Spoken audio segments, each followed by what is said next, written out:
Bem-aventurado aquele que lê e os que ouvem as palavras desta profecia e guardam as coisas que nela estão escritas.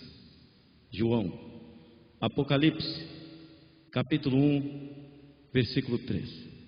Com esta saudação, eu quero estar fazendo uma reflexão no livro do Apocalipse, versículo por versículo, a partir do capítulo de número 10. Apocalipse literalmente significa revelação. Revelação é como descortinar, abrir a gaveta, apanhar a pasta com o programa de Deus para o futuro e mostrar aos homens. É justamente isso que eu quero refletir, e quero que você, que vai estar assistindo e ouvindo, tenha duas dessas três bênçãos do Apocalipse. Quais são as três bênçãos? Bem-aventurado aquele que lê, bem-aventurado aqueles que ouvem e bem-aventurado aquele que guarda. Eu sei que duas você pode fazer: ouvir e guardar as palavras dessa profecia. Capítulo de número 10, do versículo 1 ao versículo 4, nós temos aqui o nosso primeiro tema: o alerta do anjo sobre a voz dos 7 trovões. Versículo 1 do capítulo 10 diz: E vi outro anjo forte, que descia do céu, vestido de uma nuvem, e por cima da sua cabeça estava o arco celeste, e o seu rosto era como o sol, e os seus pés como coluna de fogo, e tinha na sua mão um livrinho aberto, e pôs o seu pé direito sobre o mar, e o pé esquerdo sobre a terra, e clamou com grande voz, como quando brama o leão. E havendo clamado, os 7 trovões fizeram soar as suas vozes. E sendo ouvida dos 7 trovões as suas vozes, eu ia escrevê-las. E eu vi uma voz do céu que me dizia: sela o que os 7 trovões falaram, e não o escrevas. João, ele esteve em vários lugares durante o seu arrebatamento. Existem 2 tipos de arrebatamento: em espírito e também em corpo físico. Aqui ele estava arrebatado em espírito, o que significa que o seu corpo deveria estar em algum lugar, enquanto ele estava em vários lugares da terra e também no céu. João esteve na praia, João esteve no deserto, João esteve nas montanhas e João esteve no céu. Aqui, João, ele está vendo o anjo que desce do céu. Significa que ele estava na terra. A maioria de todas as mensagens apocalípticas foi trazida por um anjo e anjos diferentes. Este, por exemplo, é um anjo forte, com certeza um anjo que tinha um certo poder. Ele descia do céu vestido de uma nuvem, representando glória. Nuvem sempre envolve a glória de Deus. Por cima da sua cabeça ele tinha o arco celeste. Este arco celeste é o arco-íris. O arco-íris também representa aquele pacto que Deus fez com a humanidade depois do dilúvio. É muito interessante observarmos sobre o arco-íris. O rosto desse anjo era como o sol, brilhante, os pés como duas colunas de fogo. E esse anjo, interessante, ele trazia na sua mão um livrinho aberto. Nós sabemos que era um pergaminho. Nos dias de João, os livros não eram como hoje nós temos, mas eram pergaminhos. Ele trazia esse pergaminho aberto na sua mão. Olha que interessante. E pôs o seu pé direito sobre o mar. Comece a observar agora. E o seu pé esquerdo sobre a terra. O livro de Apocalipse, ele está cheio de figuras, símbolos e metáforas. Toda vez que nós vemos aqui um pé do anjo sobre o mar, está falando sobre nações, povos e línguas. Outro pé sobre a terra, pé esquerdo. A terra aqui no Apocalipse, na maioria das vezes, representa a terra de Israel, a terra prometida, a terra da promessa, a terra da Palestina. O anjo clamou com grande voz, uma voz forte. João diz aqui que foi como quando brama o leão, aquela voz que soou. E havendo ele clamado, os 7 trovões fizeram soar as suas vozes.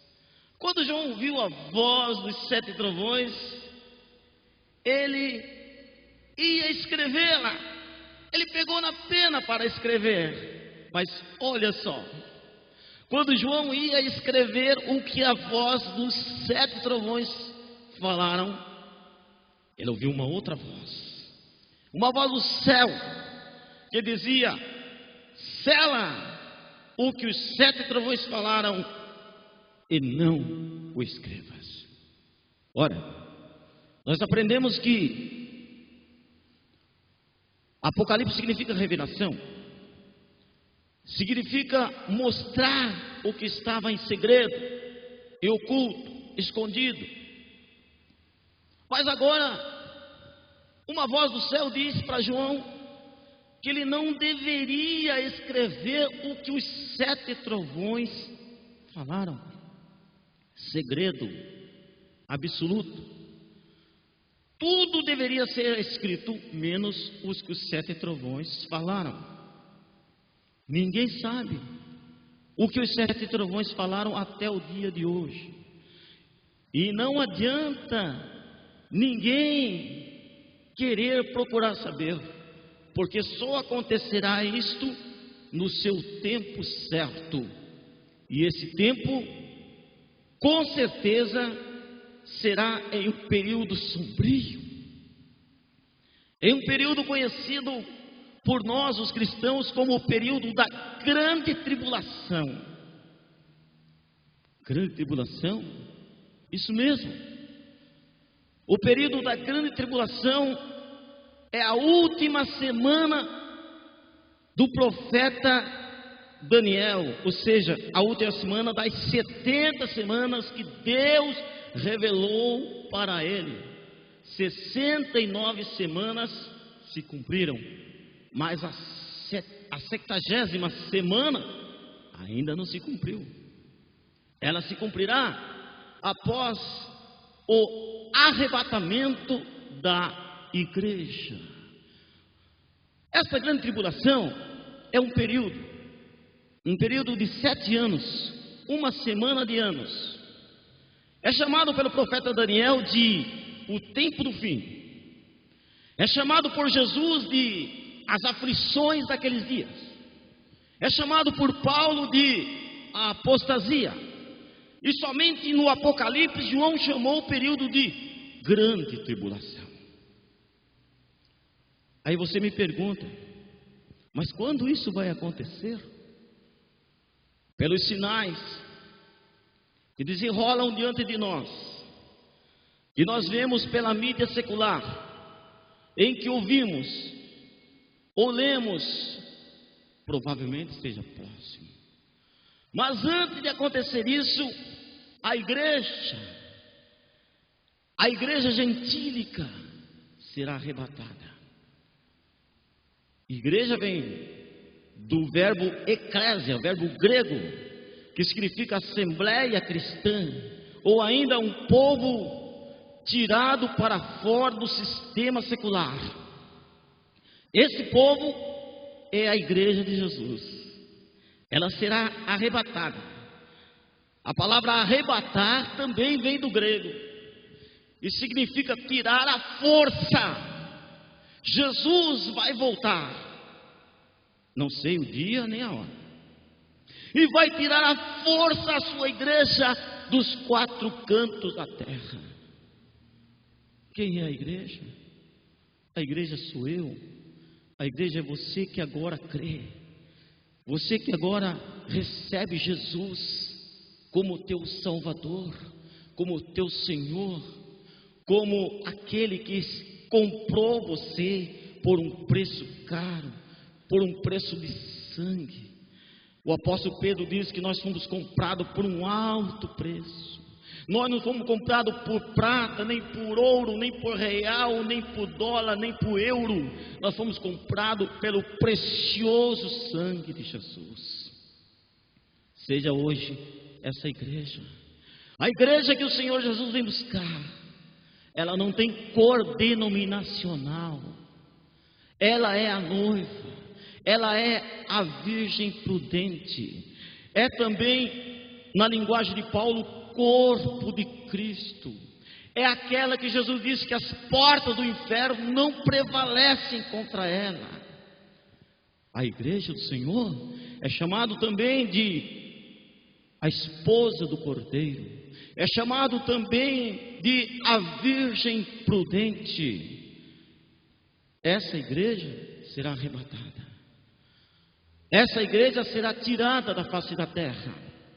Essa igreja será levada por Jesus. Ela será raptada, será trasladada. É um povo de todas as nações da terra que creu e que crê em Jesus. Esse povo será tirado em um piscar de olhos, algo muito rápido, talvez milésimo de segundos, coisa assim que não dá para descrever. Essa igreja vai ser tirada. Portanto, mais de 1 bilhão de pessoas desaparecerão em um só momento da face do planeta Terra, incluindo os adultos e as crianças. Esse povo sendo arrebatado, então começará a cumprir o que nós estamos tratando aqui, que chamamos de a grande tribulação. E João não escreveu o que os 7 trovões falaram, mas irá se cumprir dentro desse período chamado de a grande tribulação. Mas afinal de contas, o que os 7 trovões falaram? Você deve ficar curioso. Eu também sou curioso nisso.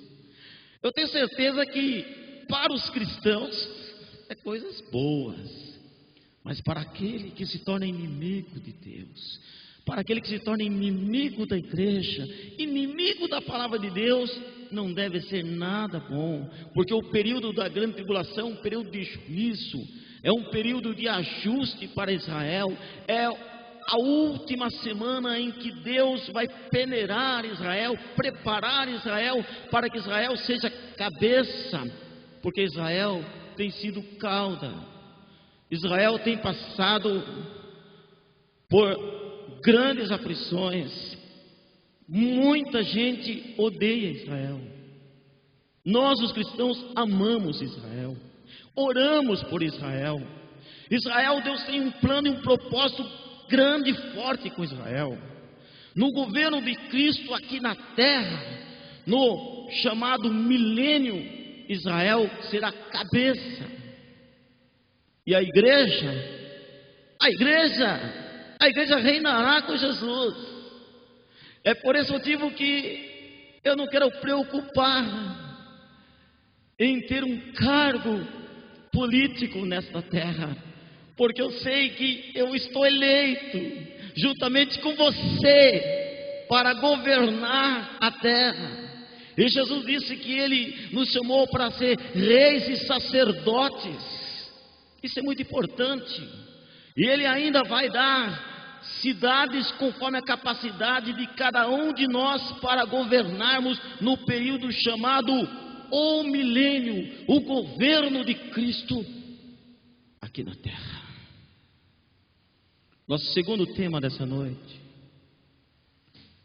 está a partir do versículo 5 e fala sobre os segredos dos juízos de Deus.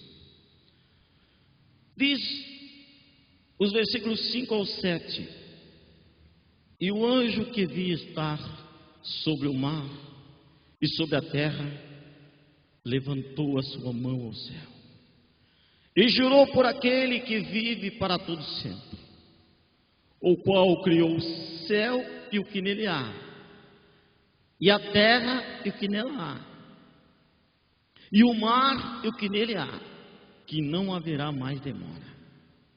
Mas nos dias da voz do sétimo anjo, quando tocar a sua trombeta, se cumprirá o segredo de Deus, como anunciou aos profetas seu servo.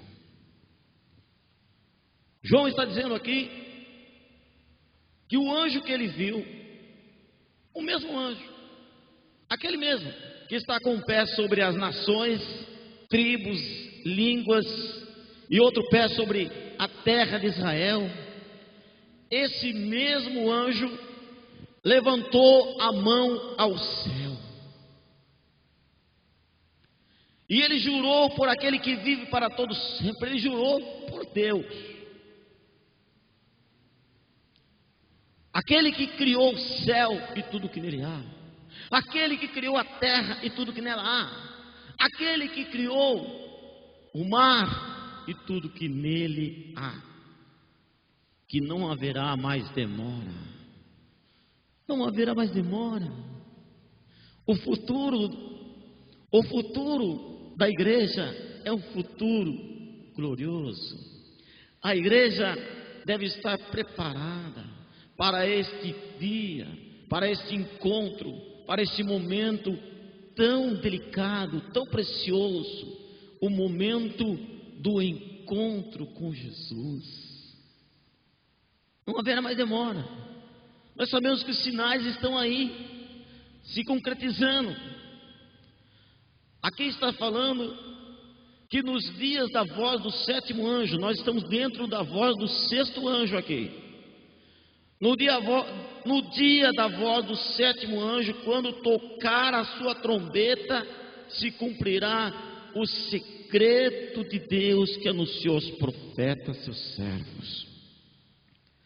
Este segredo de Deus vai se cumprir no dia em que o sétimo anjo tocar a sua trombeta. Deus tem muitos segredos e nós temos que, vamos dizer, tomar posse desses segredos, desses mistérios de Deus, dessas coisas boas que Ele tem para nós. Não ficarmos só olhando, não ficarmos em cima do muro, mas vir, fazer parte, estar dentro do propósito de Deus. E o propósito de Deus para a sua vida é de paz, é de vida eterna, é de alegria. Eu sei que isso você quer. Vamos para o nosso terceiro tema desta noite. Olha que impressionante. O livrinho profético aberto, comido por João, do versículo 8 ao 11. E a voz que eu do céu tinha ouvido tornou a falar comigo e disse: Vai, e toma o livrinho aberto da mão do anjo que está em pé sobre o mar e sobre a terra. E fui ao anjo, dizendo-lhe: dá-me o livrinho.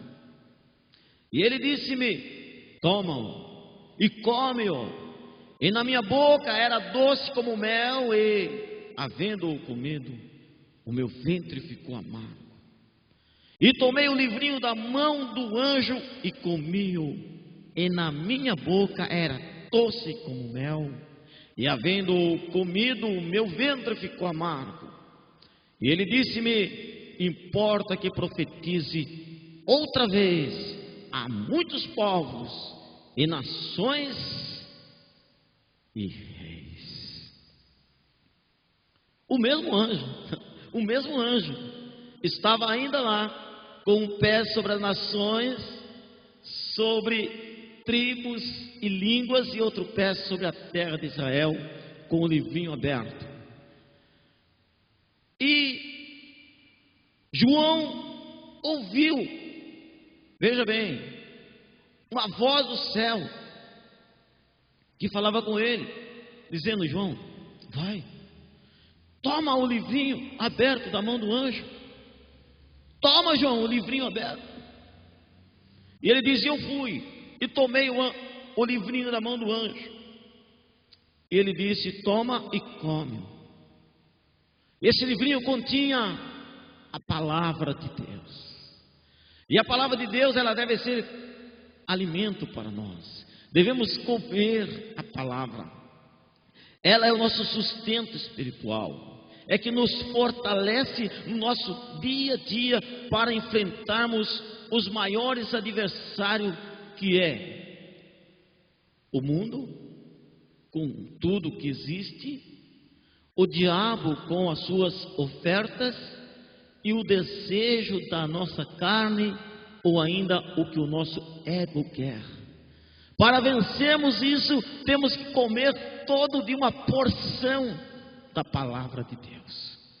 João, ele tinha que comer todo o conteúdo desse livrinho aberto, tudo. É que diz que ele foi realmente, tomou o livrinho da mão do anjo e comeu, e na boca doce como mel, mas lá no estômago amargo. É isso que acontece. Quando nós recebemos a palavra de Deus, é doce, é tão gostoso, mas depois vem as provações.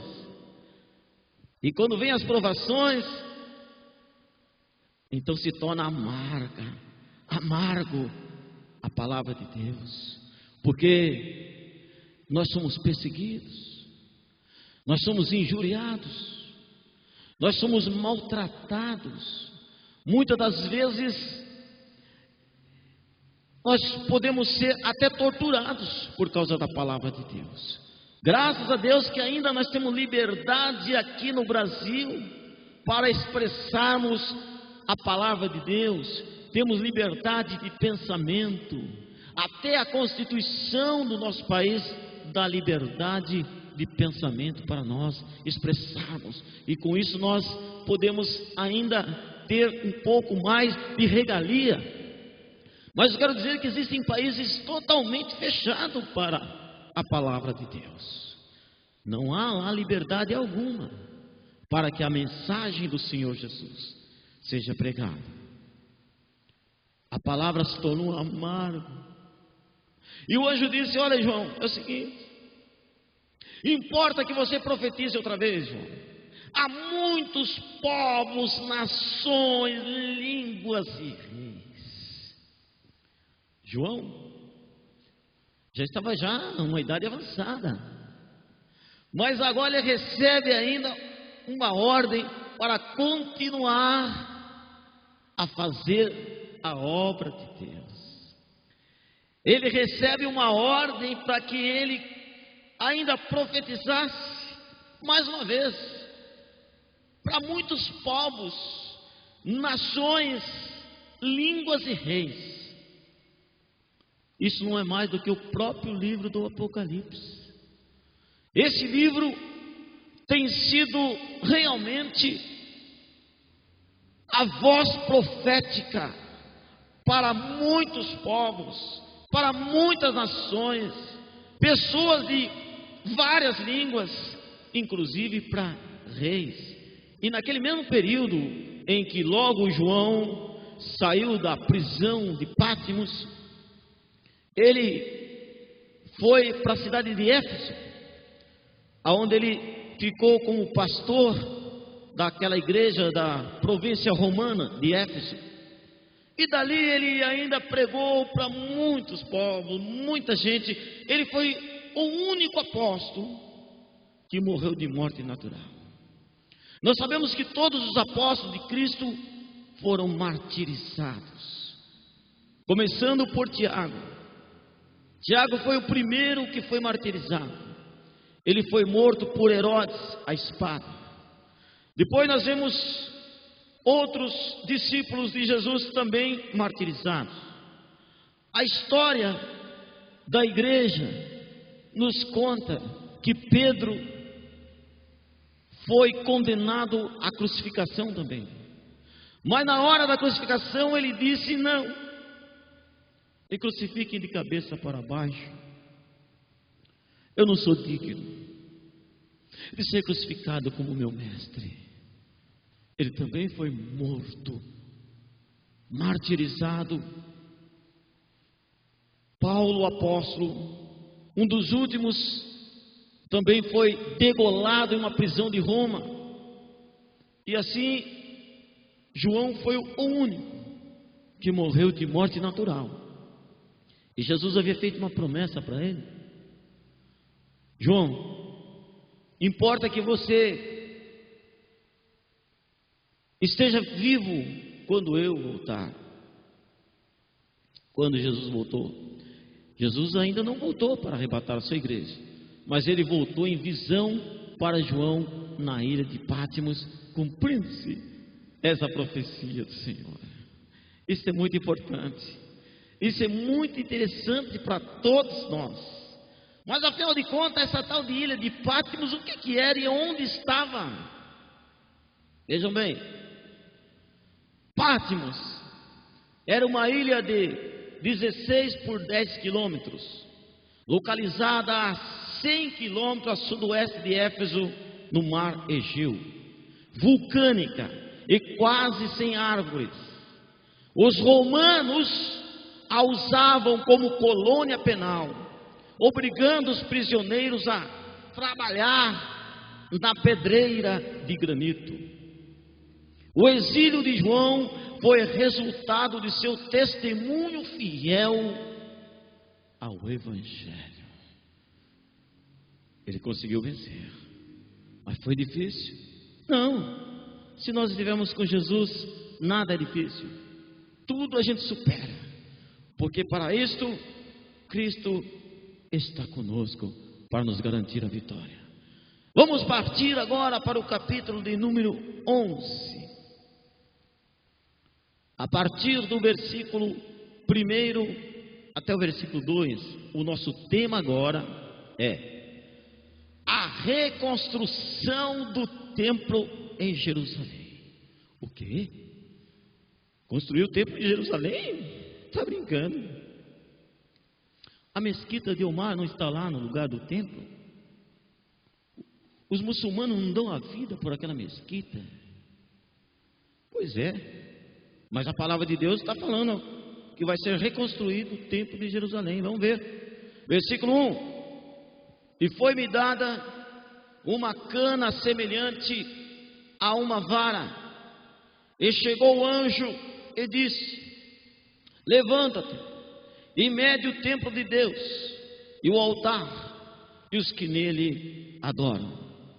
E deixa o átrio que está fora do templo e não meças, porque foi dado às nações, e pisarão a cidade santa por 42 meses. Coisa impressionante. Vai ser reconstruído o templo de Jerusalém? Vai ser. Sempre existiu o templo em Jerusalém. Nós sabemos que o templo foi Deus que mandou Salomão construir, e Salomão construiu. Porém, aquele templo que Salomão construiu foi destruído pelos invasores babilônicos.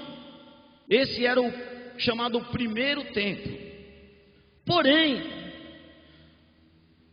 Zorobabel e os oriundos da Babilônia, quando voltaram dos 70 anos de cativeiro, reconstruíram o templo.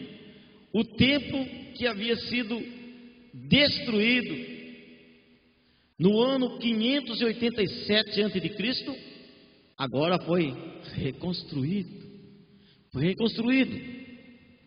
Esse templo também foi reformado por Herodes, e foram 45 anos. Jesus viveu na época da reforma do templo.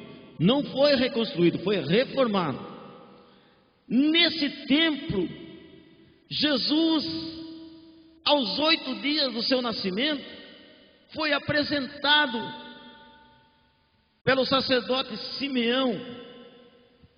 Nesse mesmo templo, aos 12 anos, Jesus fez pergunta para os escribas e ensinou dentro daquele templo. E naquele mesmo templo, Jesus curou enfermos, ensinou sobre o reino de Deus, e até ensinou sobre como ofertar de coração, trazendo à memória a oferta da viúva, 2 pequenas moedas, mas valeu mais do que todas as ofertas dos homens cujo dinheiro estava sobrando. Aquele mesmo templo foi destruído no ano 70 da nossa era, quando o general Tito de Roma, filho de Vespasiano, com legiões de soldados que estavam sobre o seu comando, ele destruiu totalmente o templo. Tem mais. Jesus também expulsou os vendalhões daquele templo. Quando ele fez aquele chicote, numa linguagem mais popular, né? Aquele chicote, e mandou todos aqueles comerciantes inescrupulosos que estavam fazendo da casa de Deus covis de ladrões e salteadores abandonarem aquele comércio ilícito. Mas esse templo foi destruído no ano 70, e por isso até hoje não existe mais o templo em Jerusalém. Existe apenas uma parede, um muro, chamado Muro das Lamentações, aonde os judeus colocam seus pedidos, seus rogos sobre as frestas daquele muro, pedindo também que o Messias venha, pois Israel não aceitou, não recebeu Jesus como Messias, como prometido. Antes rejeitou Jesus, dizendo que ele era apenas um impostor, ou então o Jesus dos gentios, não o judeu, não o Jesus, o Messias, Israel. Eles estão até hoje esperando o Messias, e estão agora com muito mais desejo de que esse Messias venha depressa, pois as nações vizinhas o odeiam e querem eliminá-lo, riscar do mapa, mas não vão conseguir. E eu dou glória a Deus por isso. Porque o templo foi destruído por Tito, para se cumprir uma palavra que Jesus falou e Mateus registrou, capítulo 24, versículo 2. Jesus, porém, lhes disse: não vedes tudo isto? Em verdade vos digo que não ficará aqui pedra sobre pedra que não seja derribada. Até hoje, quase 2000 anos depois da destruição do templo, ainda não existe o templo. Mas presta atenção, existem rumores. Vamos lá. O jornal Washington Post, em uma de suas edições, registrou o seguinte: para as pessoas de fé judia de todo o mundo, foi iniciado o projeto de reconstrução do templo de Deus em Israel. Com a ajuda e direção divina, o templo será completado. Constituirá o sinal de uma nova era no judaísmo. Os judeus se sentirão inspirados a comportar-se com tanta moralidade que nosso Criador decidirá fazer-nos uma visita na terra. Uma outra fonte nos diz: a mesquita de Al-Aqsa e o domo da rocha deverão ser removidos para que o terceiro templo possa ser construído.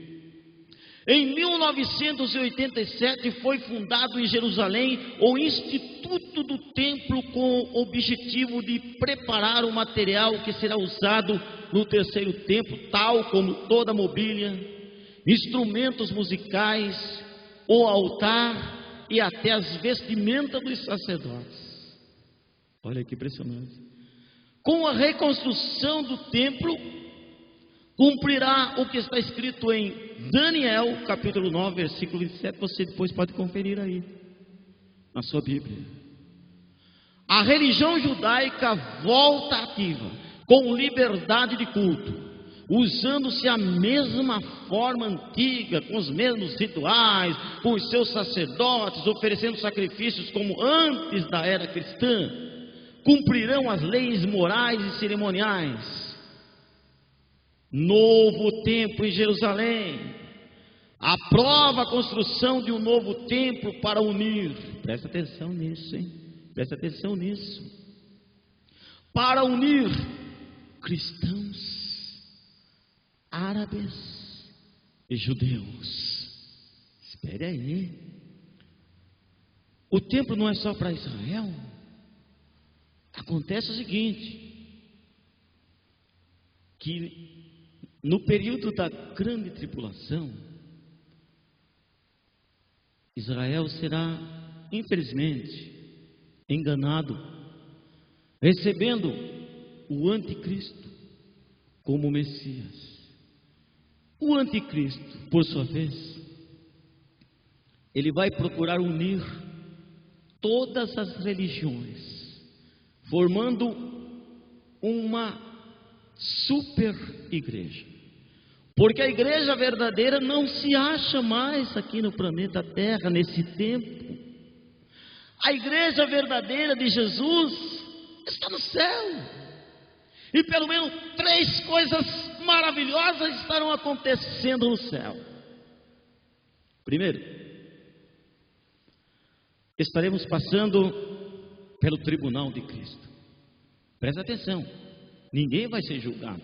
O tribunal é um pódio, aonde você sobe para receber galardões pelo seu trabalho feito aqui na terra, em prol do reino de Deus, em prol do povo do Senhor.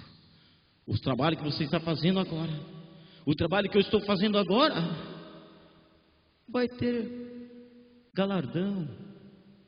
Vai ter galardão. Nós vamos subir no pódio do Senhor para receber os presentes pelo trabalho que nós estamos desenvolvendo em favor do reino de Deus na terra. Segundo evento no céu, as bodas do Cordeiro. Que coisa linda.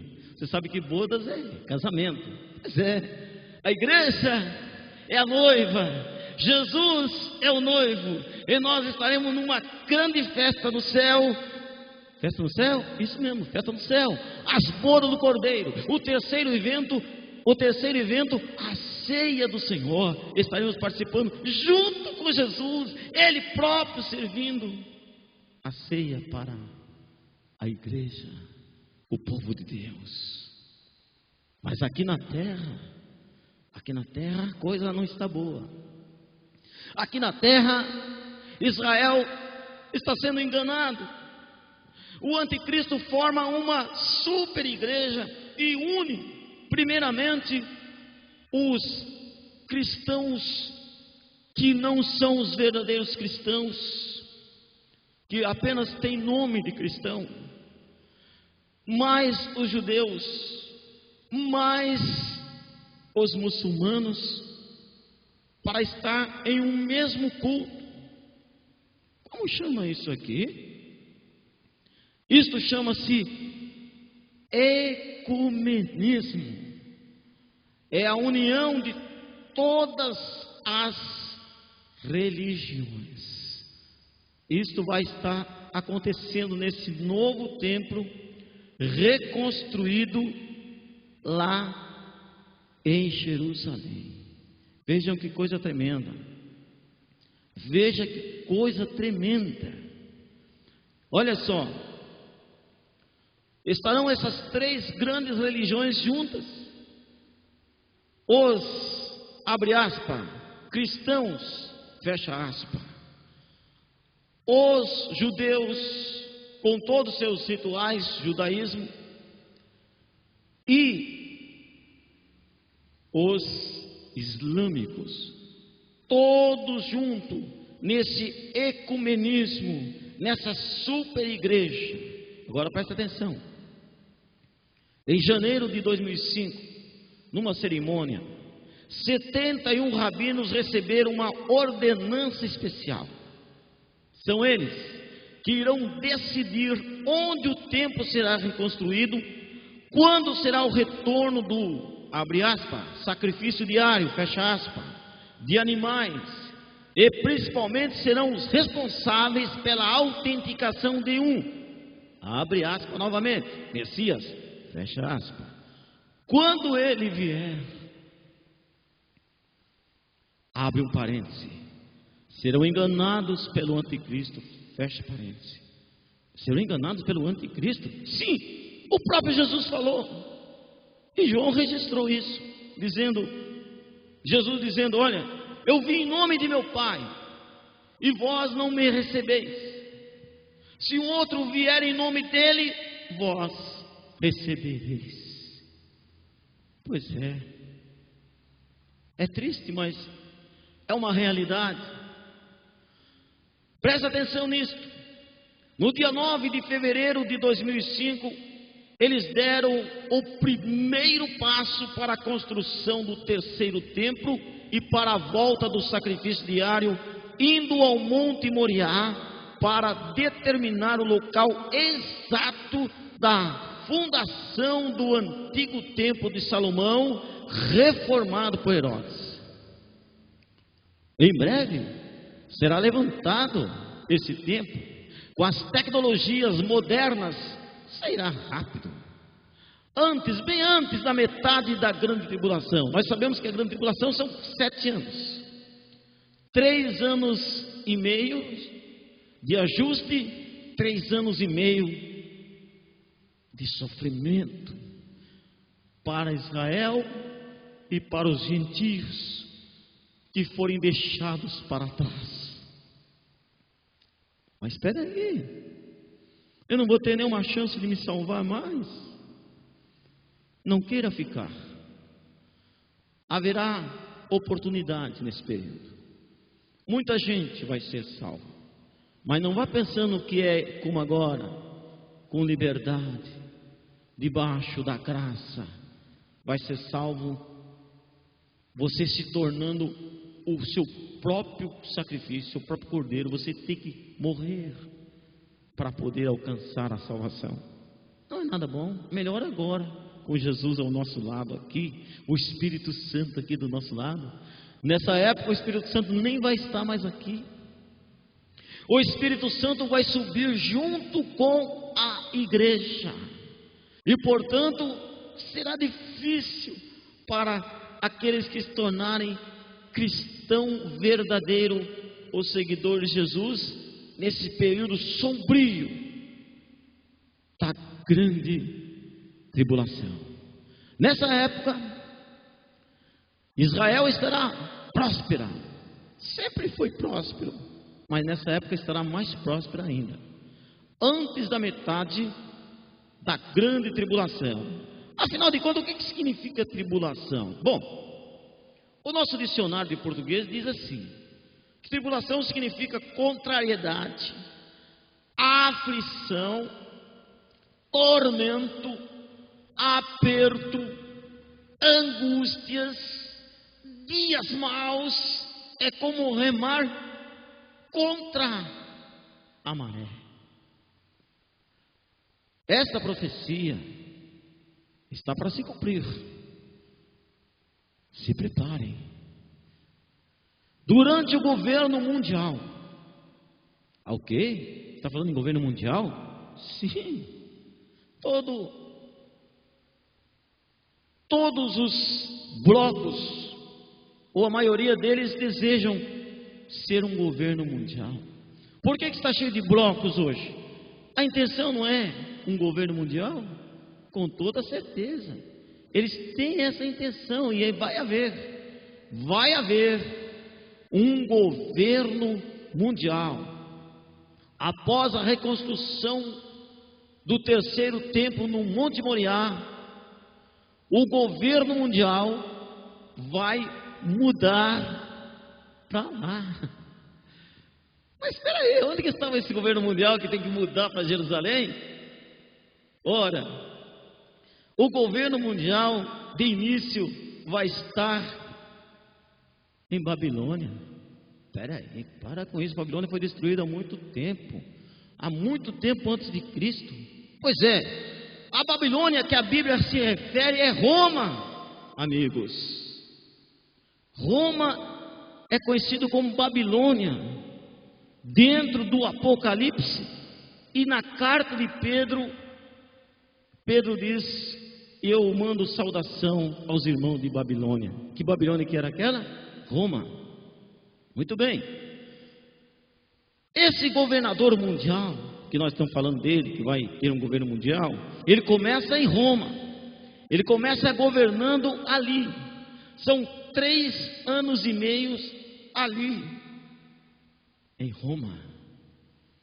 Depois ele muda para Jerusalém e vai usar uma parte do templo como uma parte política.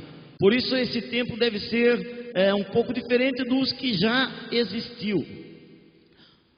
A sua sede, ou seja, a sede do governo mundial, será transferida para Jerusalém pelo Anticristo. Anticristo, você sabe que ele é o opositor de Cristo, ele é o falso Cristo, ele é o inimigo deste Cristo que nós hoje amamos, adoramos e servimos. Ele é chamado também de a besta. Ele é chamado também por Daniel de o rei de cara feia e o príncipe que há de vir. É chamado por Paulo de o iníquo, o perverso. É chamado por Jesus de a abominação da desolação. Esse anticristo é o governador mundial. Ele vai mudar a sua sede para Jerusalém.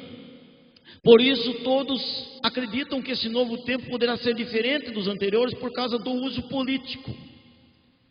E nas medidas que nós vemos aqui, dada pelo anjo a João, veja bem, tem algo muito interessante aqui. O átrio do templo não seria medido. Mas por quê? O próprio anjo respondeu: deveria ser pisado pelos gentios por 42 meses, ou 3 anos e meio da primeira metade da grande tribulação.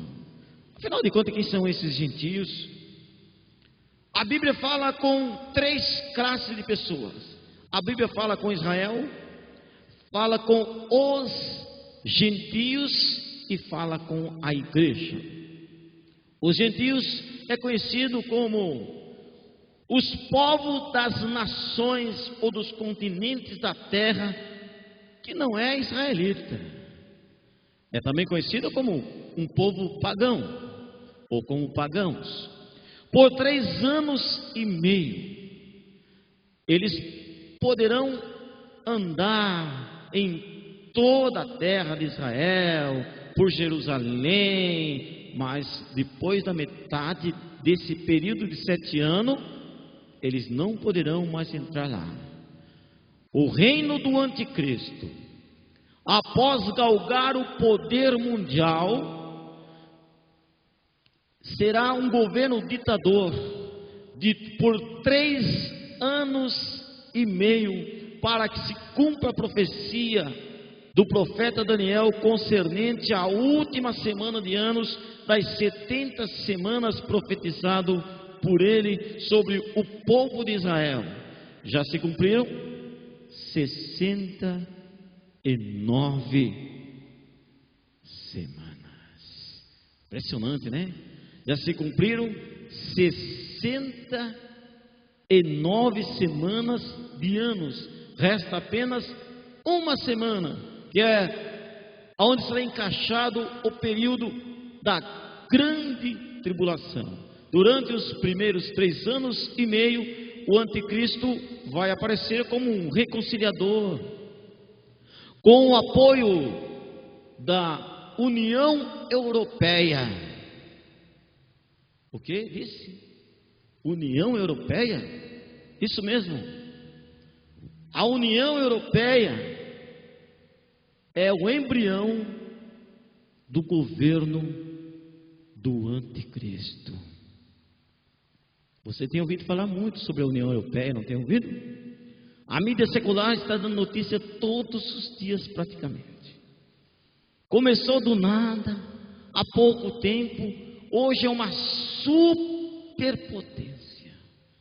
A União Europeia está com 27 membros, ou seja, 27 países de línguas diferentes, e grandes potências estão unidas a essa União Europeia, como a França, Itália, Alemanha, Espanha, entre outros. A União Europeia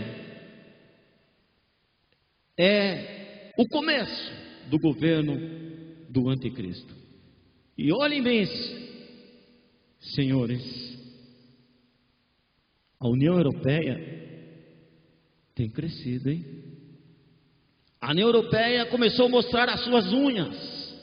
Presta atenção em tudo que falar daqui para frente sobre a União Europeia. A União Europeia quis pôr sanção sobre Cuba, que não tem nada a ver com a Europa. A União Europeia, ela tentou impedir há uns tempos atrás a nossa importação de carne bovina, porque achava que havia alguma doença nos animais, e mandou que cada um dos nossos criadores de gados colocasse um chip em cada um dos animais. O que? Chip, isso mesmo, para controlar a cada um dos animais. Ela tem mostrado as suas unhas, ela tem crescido muito. E você já ouviu falar que dentre esses países da União Europeia, existe país que está barrando a entrada de brasileiros? Eu acredito que você já ouviu isso pela mídia secular, em que muitos de nossos brasileiros têm ficado, principalmente na Espanha, constrangido e até envergonhado com todos os documentos, e não consegue mais ir ao seu destino e nem ficar lá. A União Europeia, isso mesmo, a União Europeia, isso que nós acabamos de ver aqui, ela é os pés da estátua em que Nabucodonosor sonhou uma ocasião, e que chamou todos os seus sábios para discernir aquele sonho, e ninguém pôde, até que o profeta Daniel chegou. E o Nabucodonosor já tinha esquecido até o sonho. Mas Deus revelou para o profeta Daniel, dizendo: esse sonho da estátua que você viu, Nabucodonosor, são 5 impérios. 4 impérios. Primeiro, a cabeça de ouro és tu, Nabucodonosor, o império babilônico. Os braços de prata e o peito de prata é o império medo-persa. O ventre de bronze, os quadris de bronze da estátua é o império grego. Essas 2 pernas de ferro da estátua é o império romano. E esses 10 dedos dos pés da estátua misturado ferro com barro, esse é o império do anticristo. É o último governo gentílico, porque estamos vivendo, embora nós da igreja vivemos na época da graça, mas dentro do tempo dos gentios. Todos os governos de Nabucodonosor para cá é governo gentílico. Você já viu Israel governando? Não. Só governos gentios. Era um império atrás de outro império. E esse império do anticristo são os pés da estátua de Nabucodonosor. São 10 nações, 10 países confederados que irão entregar toda a autoridade ao anticristo ou à besta, e ele então começará a governar a partir de Roma. É muito interessante isso aí, muito interessante. São 10 nações. Fará um concerto com a nação de Israel. Primeiramente, eles estão de olho em Israel. É mesmo? A União Europeia está de olho em Israel? Sim. A União Europeia está de olho em Israel, porque Israel, ou seja, os judeus, é o povo mais rico deste mundo. E eles querem juntar no seu grande bloco, no seu império, no Império Romano restaurado. Eles estão de olho na nação de Israel. Depois, realmente, Israel vai aceitar o anticristo, enganado, pensando que é o Messias. Mas no meio da semana de anos, ou seja, no meio dos 7 anos, no tempo da grande tribulação, o concerto será quebrado pelo próprio anticristo, que além de ditador, ele vai se declarar Deus. O que? Ele vai dizer que vai ser Deus? É justamente o que a Bíblia fala. Ele vai assentar lá no templo em Jerusalém e vai dizer para os judeus: me adorem, porque eu sou Deus. Israel também vai quebrar o concerto com o anticristo nesse tempo, porque Israel não adora o homem. Esse foi uma das divergências de Israel, não ter aceitado o Senhor Jesus Cristo como Salvador. Nós encontramos versículos na Bíblia dizendo: tu é homem e fazes Deus. Eles não aceitaram o Senhor Jesus justamente por isso, porque eles não adoram o homem. Então Israel também quebra o concerto com o anticristo no meio da semana de ano, porque Israel não adora o homem mortal. Então nos primeiros 3 anos e meio, as nações terão acesso ao átrio do templo. Logo após a quebra do concerto, aí acabou. As nações não entram mais em Israel. O anticristo e Israel vão se dividir. Ninguém de outra nacionalidade entrará no país de Israel, muito menos na capital, Jerusalém, onde está o templo. E aí uma outra profecia vai se desencadeará, a que Jeremias chama de a angústia de Jacó. Jeremias capítulo 30, versículo 7 diz: porque aquele dia é tão grande que não houve outro semelhante. É o tempo de angústia para Jacó, mas ele, porém, será livrado. Impressionante, né? Vamos para um outro tema importante, dentro do capítulo de número 11, que chama-se As Duas Testemunhas. Vai do versículo 3 até o versículo de número 12. E darei poder às minhas duas testemunhas, e profetizarão por 1260 dias, vestidas de saco. Estas são as duas oliveiras e os dois castiçais que estão diante do Deus da terra.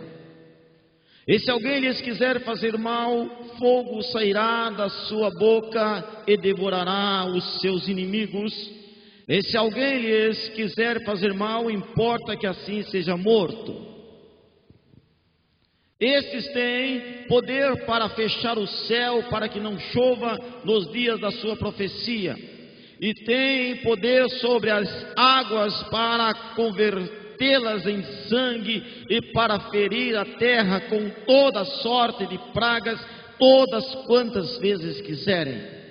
E quando acabarem o seu testemunho, a besta que sobe do abismo lhes fará guerra, e os vencerá e os matará. E jazerão os seus corpos mortos na praça da grande cidade, que espiritualmente se chama Sodoma e Egito, onde o seu Senhor também foi crucificado. E homens de vários povos e línguas e nações verão seus corpos mortos por 3 dias e meio, e não permitirão que os seus corpos mortos sejam postos em sepulcros. E os que habitam na terra se regozijarão sobre eles e se alegrarão, e mandarão presente uns aos outros, porquanto esses dois profetas tinham atormentado os que habitam sobre a terra. E depois daqueles 3 dias e meio, o Espírito de vida, vindo de Deus, entrou neles, e puseram-se sobre os seus pés, e caiu grande temor sobre os que ouviram. Ouviram uma grande voz do céu que lhes dizia: subi cá. E subiram ao céu em uma nuvem, e os seus inimigos os viram. Impressionante, né? Coisa tremenda. As duas testemunhas. Afinal de contas, quem são essas duas testemunhas? Existe muita controvérsia, muita polêmica. Muita polêmica. Existem alguns estudiosos de escatologia. O que você falou aí? Escatologia? Isso mesmo. É isso que nós estamos aprendendo. Estamos aprendendo escatologia. São 2 vocábulos gregos.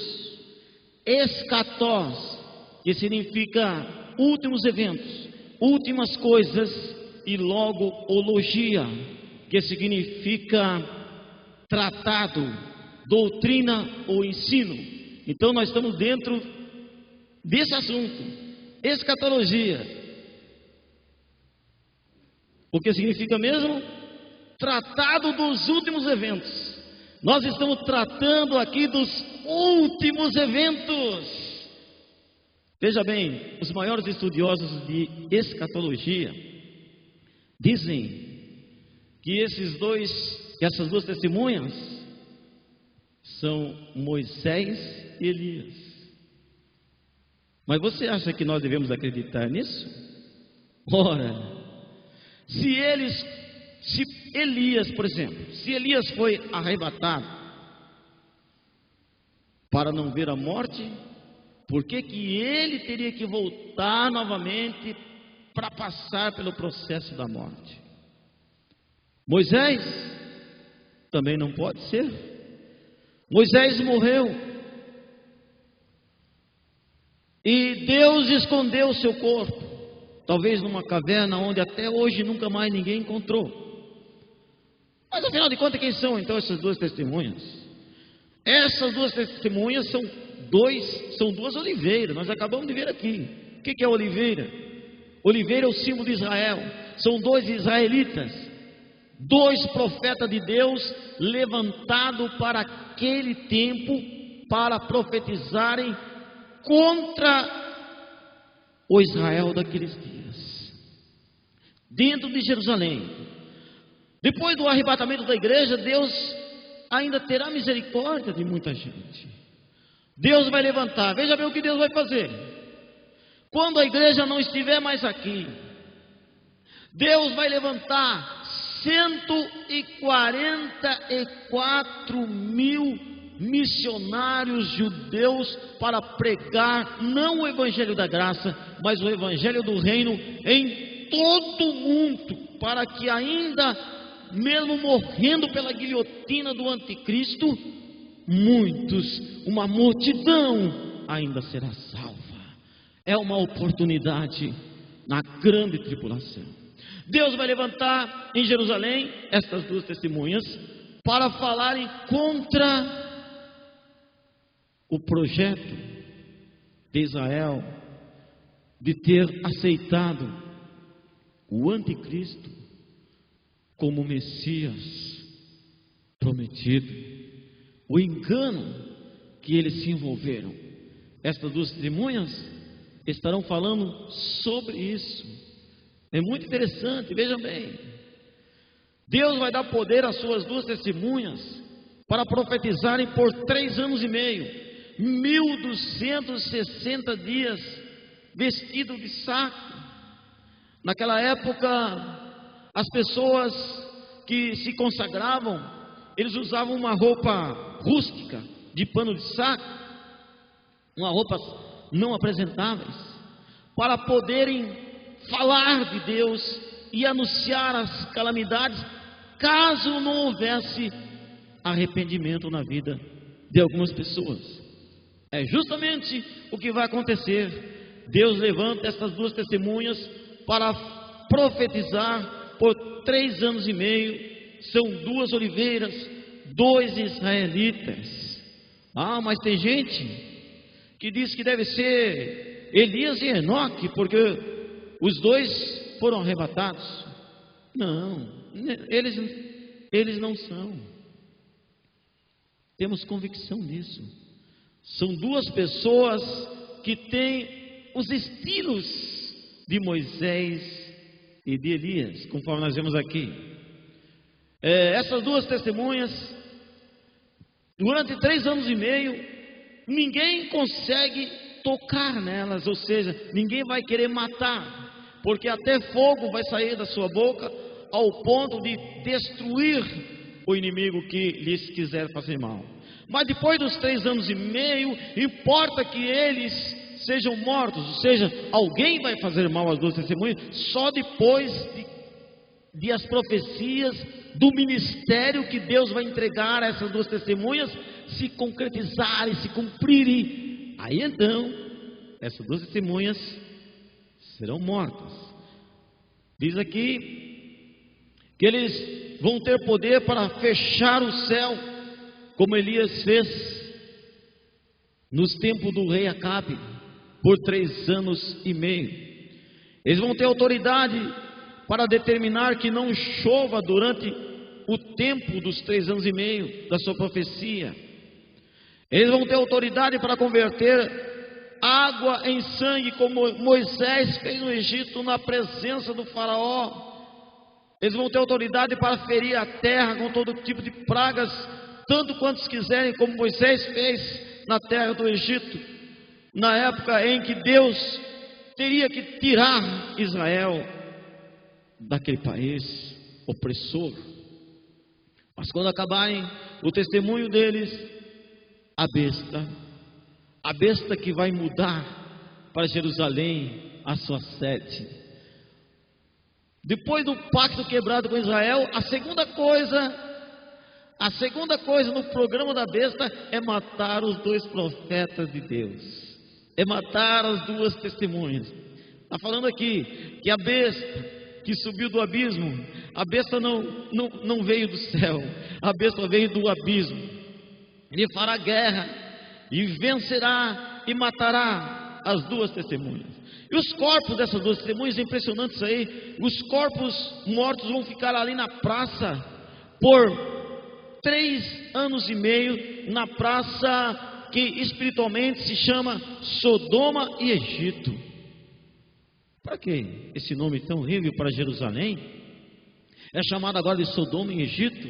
Sim, Jerusalém está com tanto pecado acumulado, que nesta época é chamado de Sodoma, a cidade do pecado que nós conhecemos na Bíblia, aonde mudaram a lei da natureza criada por Deus, aonde o homem se casava com homem e não com mulher. Por isso Deus destruiu a cidade de Sodoma e Gomorra. É comparado ao Egito, esse país opressor que escravizou Israel. Foram 400 anos debaixo dos chicotes dos policiais do faraó. Pois é, vai ser comparado a Sodoma e Egito. E os corpos estão ali mortos. Impressionante isso. 3 dias e meio. E homens de vários povos, nações, línguas vão ver esses corpos mortos por 3 dias e meio. Boa pergunta cabe aqui. Como que podemos ver os corpos?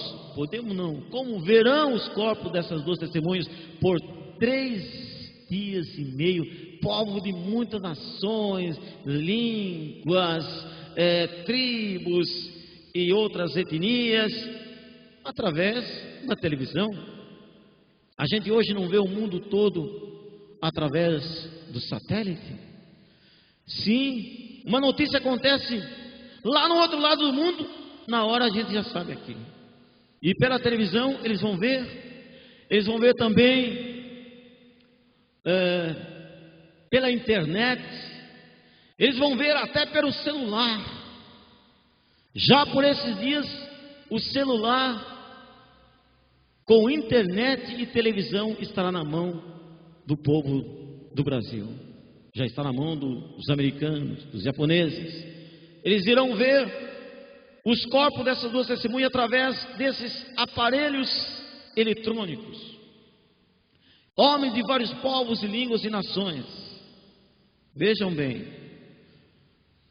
os que habitam na terra, aqui a expressão habitam na terra, são as pessoas que moram no planeta Terra, que não é a igreja, que a igreja já foi arrebatada. As pessoas que habitam na terra se regocijarão. Vai haver muita alegria pela morte desses 2 profetas. Eles vão até mandar presente uns aos outros, tecendo grandes comentários. Finalmente, né? Ai, que sufoco ter que aguentar aquelas 2 testemunhas lá, falando todo dia no nosso ouvido, Pois é. Graças a Deus que nós queríamos ouvir o que aquelas testemunhas falariam, mas nós estaremos lá no céu com Jesus, que é muito melhor ainda nessa época, pois eles só falam coisas boas. Os profetas de Deus só anunciam coisas para o nosso próprio bem, mas para o povo da terra eles perturbavam, eles atormentavam. Por quê? Porque eles anunciavam os erros, principalmente de Israel e de todos os gentios, pela grande imoralidade que se vão praticar naquela época. Se agora, com a presença da igreja, nós já vemos o crescimento da imoralidade pela mídia secular, pelas revistas e outros veículos, nós vemos uma imoralidade terrível. com a presença da igreja, que é luz no mundo, que é sal da terra. Imagine naquela época em que a igreja não estará mais presente, como não será a imoralidade nessa terra, pois a libertinagem é tudo que Satanás deseja para o homem que não tem Deus, que não tem Jesus no seu coração.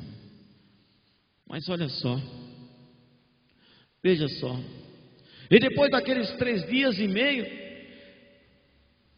eles não deixaram, é impressionante que eles não deixaram sepultar as 2 testemunhas. Por uma intervenção divina, as próprias pessoas falavam: não sepultem eles não, deixa eles aí, não sepultem não. E ficava na praça 3 dias e meio, e as reportagens lá, fotografando, colocando nas páginas de jornais, mandando para os jornais televisivos, jornais falados. E depois de 3 dias e meio, olha o que aconteceu. O Espírito de vida, vindo de Deus, ressuscitou as 2 testemunhas. E eles se colocaram em pé. Que coisa linda. E caiu grande temor sobre as pessoas que viram aquilo. Grande temor caiu sobre aquelas pessoas. E diz aqui, olha só. E eles então ouviram uma voz do céu. Uma voz do céu que dizia: subi cá. Era a voz de Deus chamando as 2 testemunhas para o céu. Quem são essas pessoas que tiveram grande temor? Aqui já é a conversão de Israel. Graças a Deus que Israel vai se converter. Graças a Deus que um remanescente de Israel vai dizer sim para Jesus. A palavra de Deus nos diz isso. E naquele dia, Israel com choro vão entender que eles crucificaram o seu Messias, mas agora eles aceitam como seu Salvador, como seu Senhor. Aqui é a conversão de um remanescente de Israel que creu em Jesus Cristo no meio desta grande tribulação. Coisa impressionante, coisa tremenda. Mas estamos encerrando o capítulo 11 já. Mas temos aqui ainda, veja só, que coisa tão importante é nós refletirmos no livro de Apocalipse. Nós aprendemos aqui muita coisa que necessitamos nesses dias. Nós temos ouvido muitas pregações da palavra de Deus, mas nesse tema muito pouco. E nós precisamos desse tema, pois nós temos que conhecer o futuro. E Deus aqui está revelando o futuro do planeta Terra e da humanidade. O versículo 13 tem um outro título: um terremoto destrói a 10ª parte de Jerusalém. Versículo de número 13. E naquela mesma hora houve um grande terremoto, e caiu a 10ª parte da cidade. E no terremoto foram mortos 7.000 homens, e os demais ficaram muito atemorizados e deram glória ao Deus do céu. Terremoto tem sido uma forma divina de Deus julgar o mundo, e nós temos visto terremotos quase todos os dias acontecendo. Jesus também falou sobre terremotos no capítulo 24 do Evangelho segundo Mateus. Jesus disse que véspera de sua vinda haveria terremotos em diversos lugares. E aqui nesse período do Apocalipse, eu pude contar pelo menos 5 grandes terremotos. E um desses terremotos grande é isso aqui, que matou 7.000 pessoas. E esse terremoto foi apenas dentro da cidade de Jerusalém. dentro da cidade de Jerusalém, as pessoas morreram para que outras dessem glórias a Deus. Às vezes o julgamento de Deus é pesado, mas é para converter as pessoas que Deus a ama. Esse terremoto serviu para que os judeus do remanescente que vai se converter pudessem dar glória ao Deus do céu. Até então ninguém estava dando glória ao Deus do céu, estava sendo enganado pelo anticristo, pensando que era o Messias. Mas agora eles viram que Deus está intervindo e está trabalhando, e que são sinais visíveis da operação da mão de Deus. E eles então deram glórias ao Deus do céu, e houve alegria no coração daquele povo. Houve alegria no coração daquele povo. Por quê? Porque Deus trabalha para salvar Israel. Deus tem um plano e um propósito com Israel. E que plano, hein? Israel será cabeça no milênio, no governo de Cristo. Jerusalém será a capital do mundo na época do milênio de Cristo.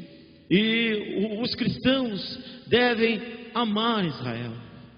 Nós nunca devemos falar mal de Israel, até porque a palavra de Deus nos diz que Israel, que é realmente a oliveira, nós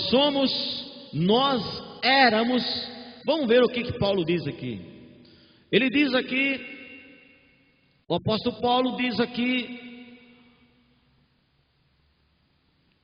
e se alguns dos ramos foram quebrados, e tu sendo zambujeiro, veja bem o que a gente era, zambujeiro, foste enxertado em lugar deles, e feito participante da raiz e da seiva da oliveira. Romanos, capítulo 11, versículo de número 17.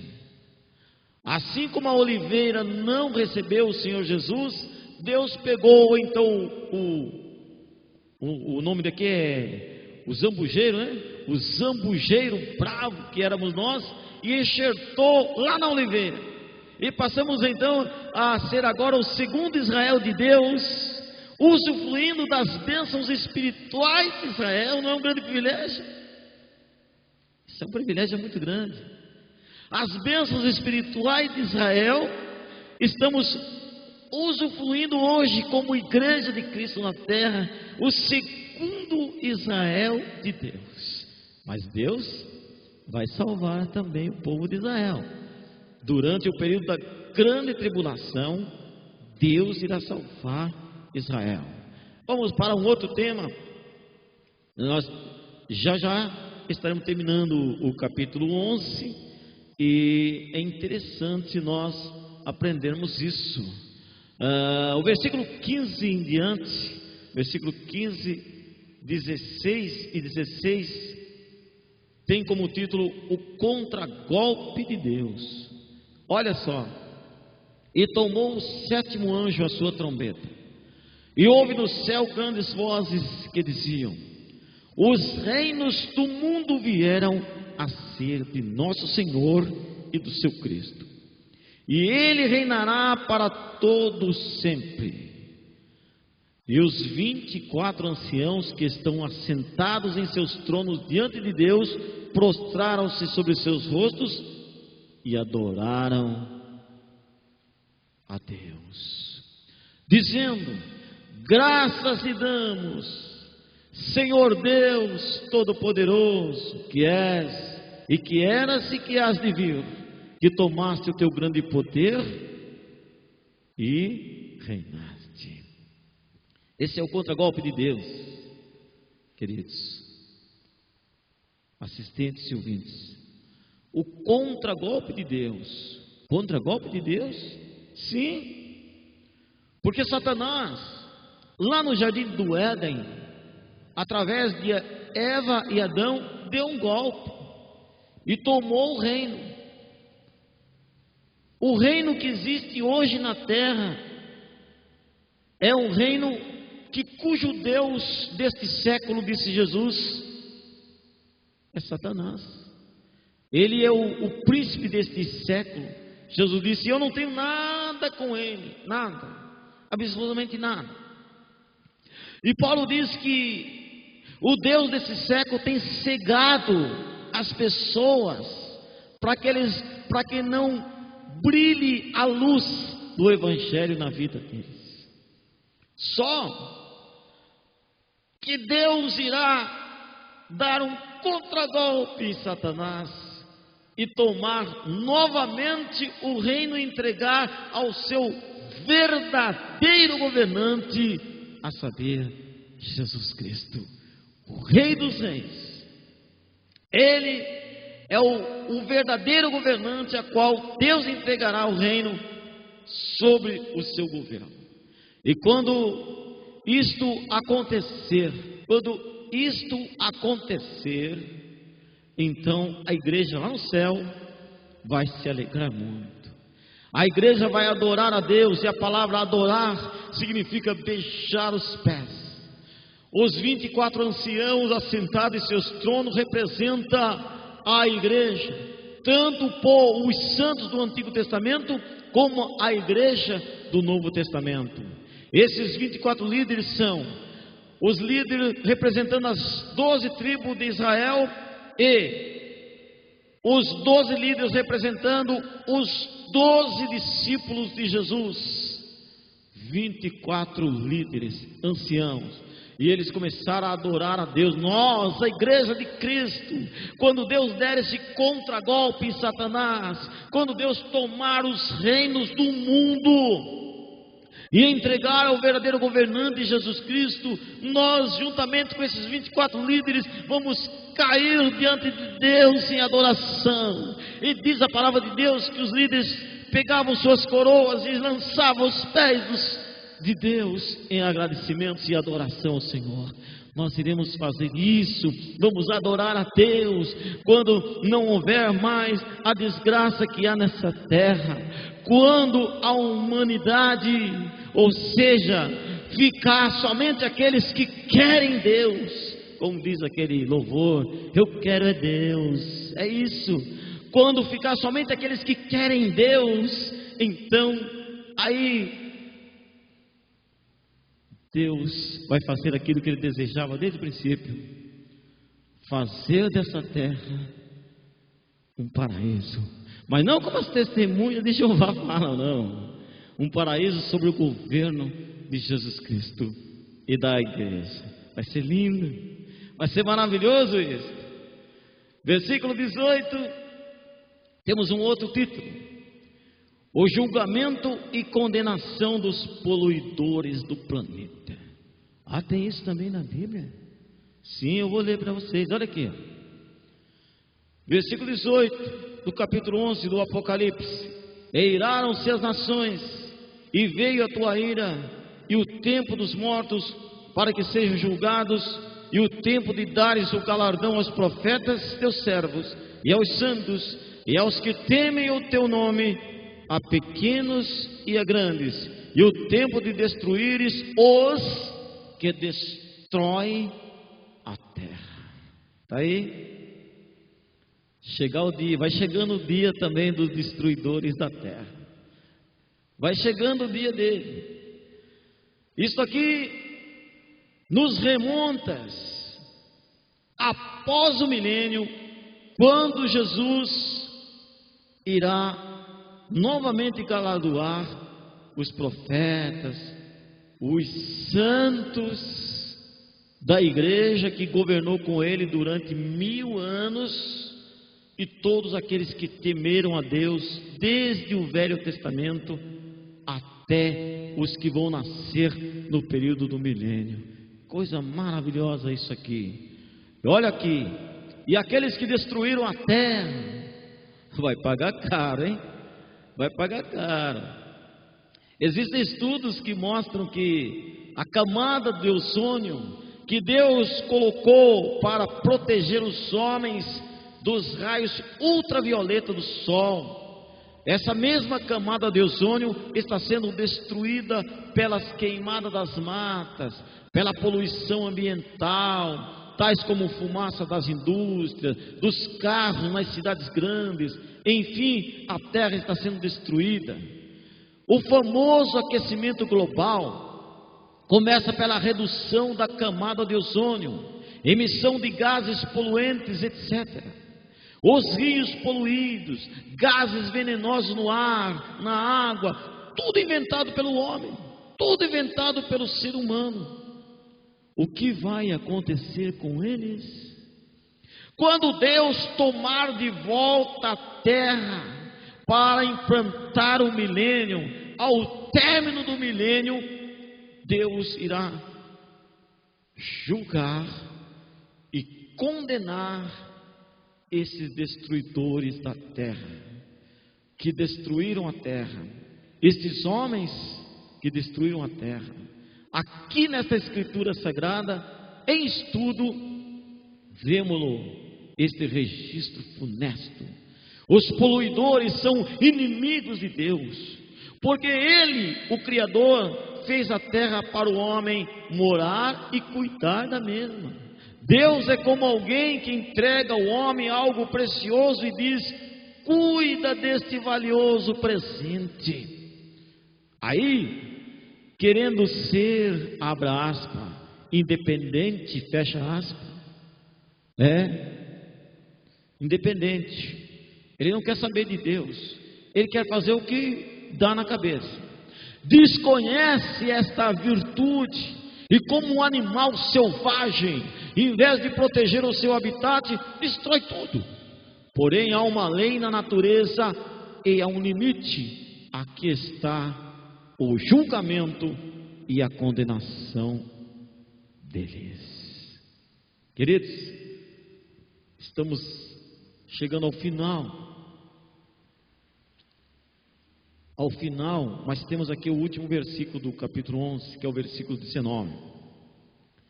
Estamos chegando ao final com muita vontade de mais, mas eu quero dizer que vai ter mais, mas por hoje nós vamos parando por aqui com a nossa reflexão. Mas é interessante esse versículo 19 aqui do capítulo 11, com o título A Arca do Concerto. Diz assim: e abriu-se no céu o templo de Deus, e a arca do seu concerto foi vista no seu templo, e houve relâmpagos, e vozes, e trovões, e terremotos, e grande saraiva. Há quem pense que a arca que foi colocada no Santo dos Santos, do tabernáculo e do templo de Jerusalém, e que desempenhou papel espiritual tão importante na história do povo escolhido, foi milagrosamente transportada para o céu e vista agora por João. Estão muito enganados os que pensam assim, porque as peças do tabernáculo eram tão somente uma espécie de cópia de seus originais existentes no céu. Como diz o escritor aos Hebreus, capítulo 9, versículo 23, confira aí na sua Bíblia. João vê no céu, no templo de Deus, a arca do concerto. Até hoje estão procurando esta arca aqui na terra. Hoje a arca do Novo Testamento é Jesus. Por que é que não procuram?